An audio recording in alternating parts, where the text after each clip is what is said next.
राधे राधे आप सभी को। चलिए मैं फिर से आप लोगों के लिए एक इंटरेस्टिंग मोरलफुल और सच्ची कहानी लेकर सामने आ गया हूँ। तो चलिए बिना देर किए हुए, बिना समय गवाए हुए कहानी को सुनते हैं और समझते हैं। एक महात्मा थे, वो गुजर रहे थे, वो रास्ते से गुजर रहे थे, अपने कुटिया की ओर वो जा रहे थे, प्रस्थान कर रहे थे। रास्ते में उन्हें एक व्यक्ति मिलता है जिस रास्ते से वो गुजर रहे थे, और अचानक सा उस व्यक्ति ने महात्मा को रोकता है, रोकने की कोशिश करता है। तो महात्मा बोलते हैं, ऐसा आप क्यों कर रहे हो मेरे साथ?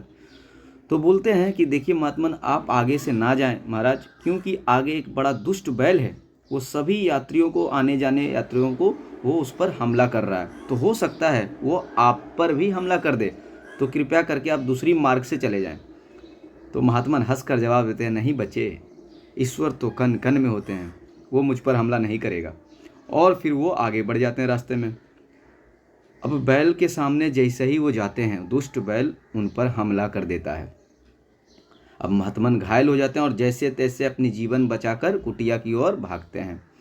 और वो जब जाते हैं तो रास्ते में यही सोच विचार करते हुए जा रहे होते हैं कि आज तक तो मुझे पता था कि ईश्वर कन कन में वास करते हैं, तो फिर उस बैल ने मुझे कैसे घायल कर दिया। यही इसी का वो तर्थ हमेशा विचार करते हुए जा रहे होते हैं। यानी अब तक जो मैं सोच रहा था वो गलत सोच रहा था, ईश्वर कन कन में नहीं है। यही बात करते करते वो अपने कुटिया पहुंच जाते हैं। जैसे ही अपने कुटिया पहुंचकर अभी सोच ही रहे होते हैं कि इतने में ही ईश्वर प्रकट हो जाते हैं और उससे कहते हैं, जैसे ही वो देखते हैं ईश्वर को, तो पहला प्रश्न ही उनका रहता है महात्मा का कि प्रभु, आज मेरी मन में एक सवाल है, क्या ईश्वर कन कन में वास नहीं करते हैं? तो प्रभु कहते हैं कि नहीं, आपका जो मन में जो विचार है वो बिल्कुल गलत है। आप जो आज तक सोच रहे थे वही सत्य है, ईश्वर तो कन कन में वास करते हैं। आप मेरे को एक बात बताओ सोचकर कि जब आप उस रास्ते से जा रहे थे तो क्या कोई व्यक्ति गया था जो आपको रोक रहा था? तो कहते हैं महात्मा, जी हाँ प्रभु।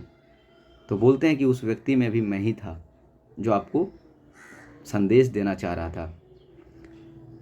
बस यही हुआ और क्या। उसके बाद फिर महात्मन का जो प्रश्न था वो तो ख़त्म हो गया उसी समय, और फिर वहाँ पर से प्रभु अंतर्ध्यान हो गए।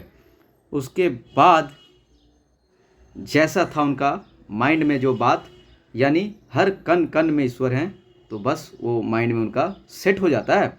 यानी इस कहानी से हम लोग मोरल यही सीखते हैं कि जीवन में अगर छोटी छोटी बातें पर हम लोग अगर ध्यान दें तो शायद बड़ी आने वाली मुसीबत से हम लोग बच सकते हैं। धन्यवाद। जब तक के लिए आप अच्छे रहिए, स्वस्थ रहिए और हमेशा की तरह मुस्कुराते रहिए। मिलते हैं फिर नेक्स्ट वीडियो में।